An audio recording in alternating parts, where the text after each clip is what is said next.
大频道云大吉，这个事曾在央视和很多媒体上都有过报道啊，相信很多人也都听过。当年我看过节目之后呢，给心里留下了很深的阴影，很长一段时间都会觉得没有安全感，睡前会检查家里的门窗有没有锁好，甚至半夜突然惊醒之后还会再去检查一遍。之后就非常重视居家安全和自我防范意识啊，正因为这里边深刻地体现了人性之恶。那今天的重新回顾，也希望能让更多人时刻提高警惕。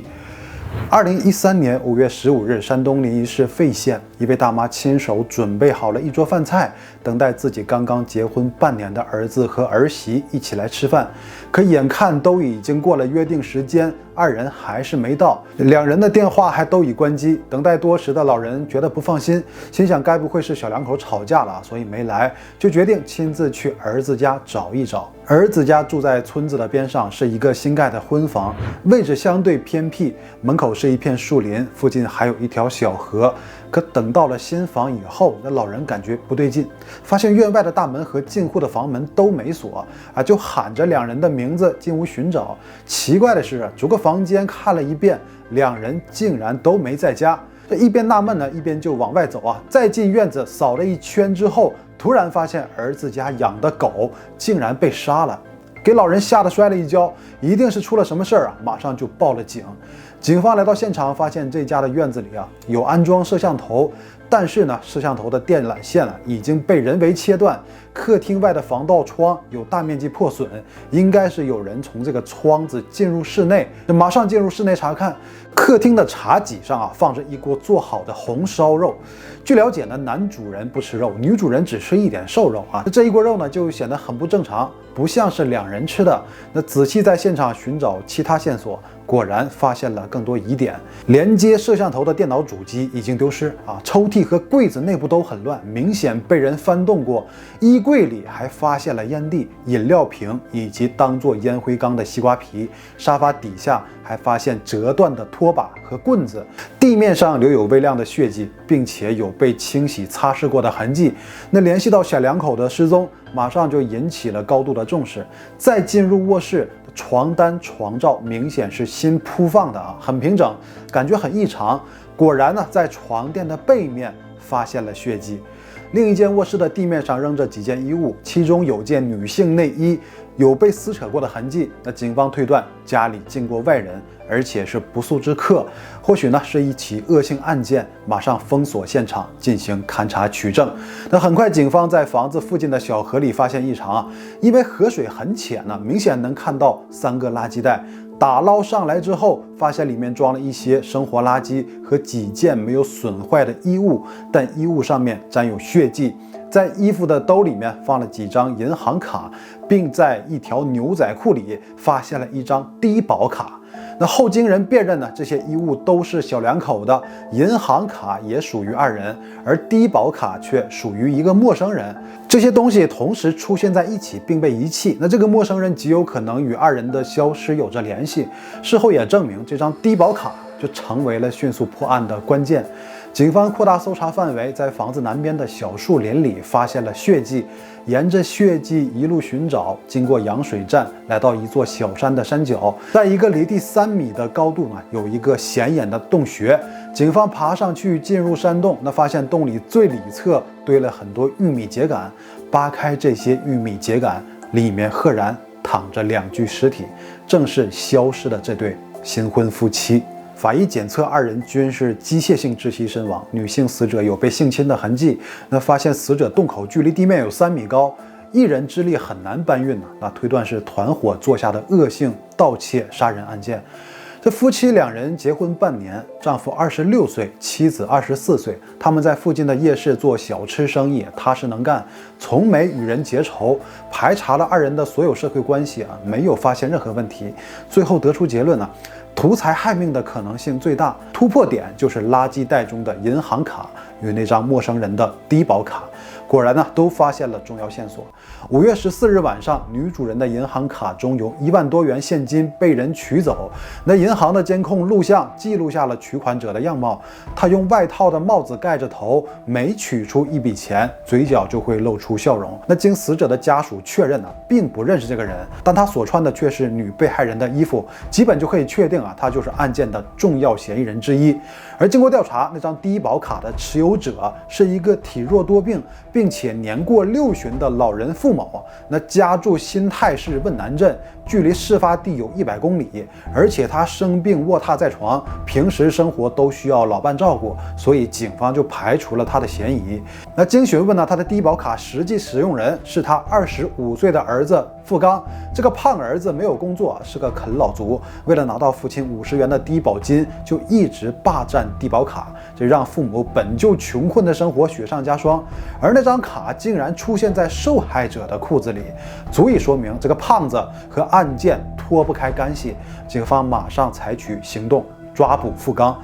通过排查监控和大量的工作终于是搜寻到了胖子的踪迹。他一直和另外3人一起鬼混事发的时候也在一起。2013年5月17日下午，追踪到他们的实时动向，他们已经乘坐客车由山东济宁去往新泰方向。警方迅速驾车追赶，并截停了在途中的客车，开始上车抓人。那4人当中，坐在最后排的张学军看到警察上车，见势不妙，顺手就把大巴车的窗户打开，翻身就跳了下去。结果窗户下面正好是一辆警车，呼通一声就掉警车上了这个车旁边的人正好又是费县公安局的副局长，就马上伸手抓住这小弟一条腿，咔吧一下就给拽到地上，狠狠摔了个狗吃屎，然后被警员给制服了。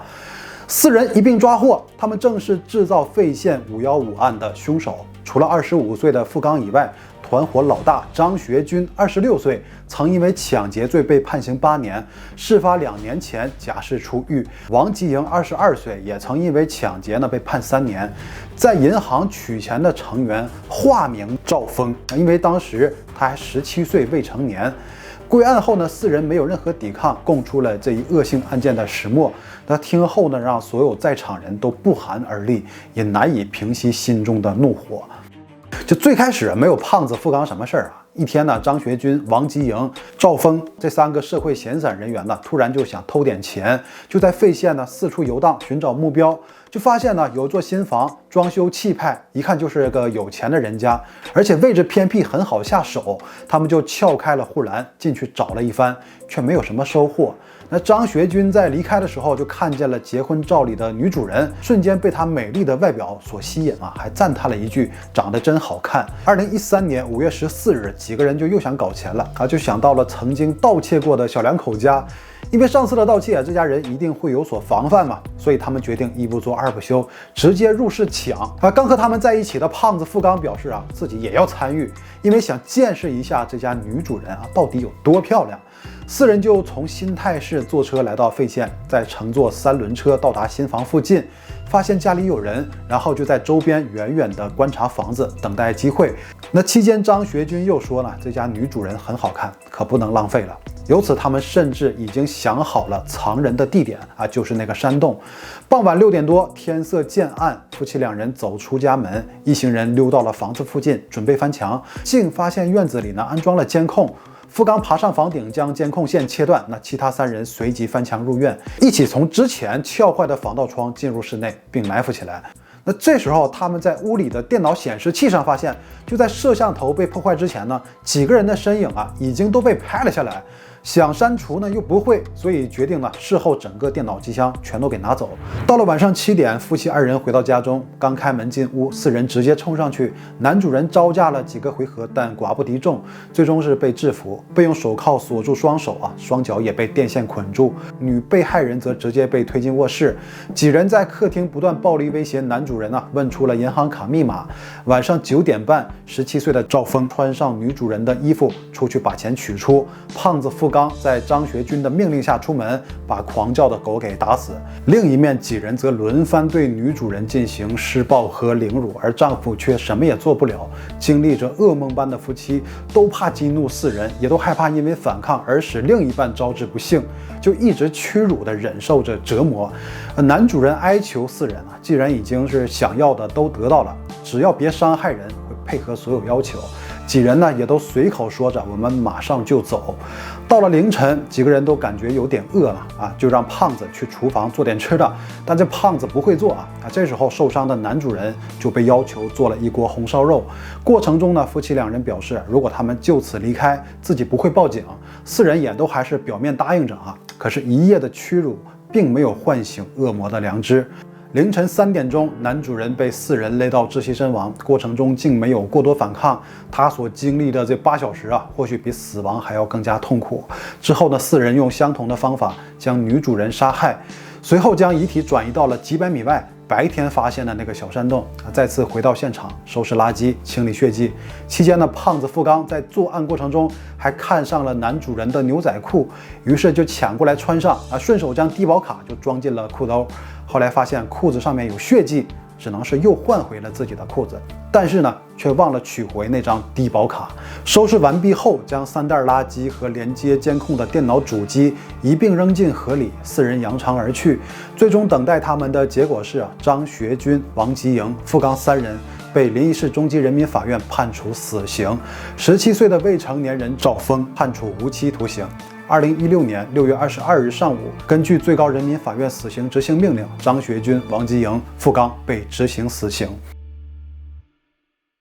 正义的裁决过后，费县515案完结，而所有人的心情都一样，很难因为他们受到惩罚而感到欣慰，甚至很长一段时间都无法排解心中的愤怒。这受害者生前所遭受的痛苦，我们就无法感同身受，而犯下同样罪恶的一人却逃过了应有的惩罚，还在苟活。自2012年以来，这4人单独或结伴在多地盗窃、抢劫作案，每一次的作案得手都让他们更加习惯于不劳而获。通过侵害公共利益带来的满足，也让他们在作恶中越发膨胀，一次次的重复，结果对侵害的对象变得麻木冷血。案件中4人所扮演的角色上下级分明，目标明确，分工明确。张学军是几人中的老大，从案发前的锁定对象、策划作案流程、凶器分配、工作分配，甚至是临场决定，都是由他来完成。在指挥作案的同时呢，也打算好了给自己降低罪责，安排付刚呢去把电脑抱走取钱他让这个王吉营和张峰去，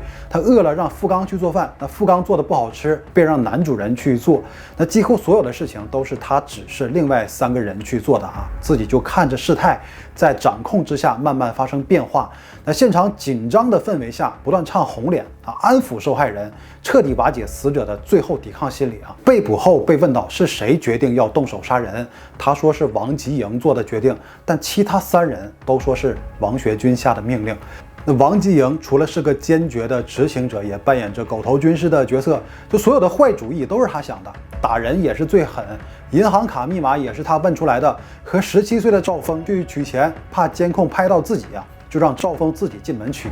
是个阴险狡诈并下手残暴、不计后果的人。猥琐的胖子付刚则是在案前硬要加入这个团伙的。据张学军所说，欺凌女主人最凶的就是这个变态的胖子，他几乎是包揽了这起案件中的所有暴力行为。那作为新人，为了获取团伙的认同，积极配合切电缆、杀狗做饭，竟然都只是为了满足自己的淫欲。那17岁的赵峰是团伙中的唯一未成年，因为一直想买一部手机，所以最早提出的盗窃搞钱，才有了后面几人进入受害人家里的事情发生。直到演变成为丧尽天良并轰动一时的凶案。那虽然作为一个跟班小弟，听从别人的命令，但在作恶的时候却完全不输给其他3人，属于是天生坏种。杀人其实当时心里其实也很恐慌。其实我们到人是人不能算是人了，已经算是畜生作为吧。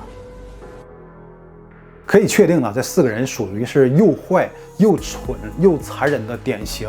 即便他们选择灭口可实际上现场留下了太多痕迹。就算是没有胖子的低保卡，那现场的指纹、烟头餐具以及受害者身上都有他们的 DNA， 而且2个有犯罪前科的人都有相关的备案，很快就能比对出他们的真实身份，跑不了的啊！但就是完全没有想过，这种行为就无异于自己找死一样。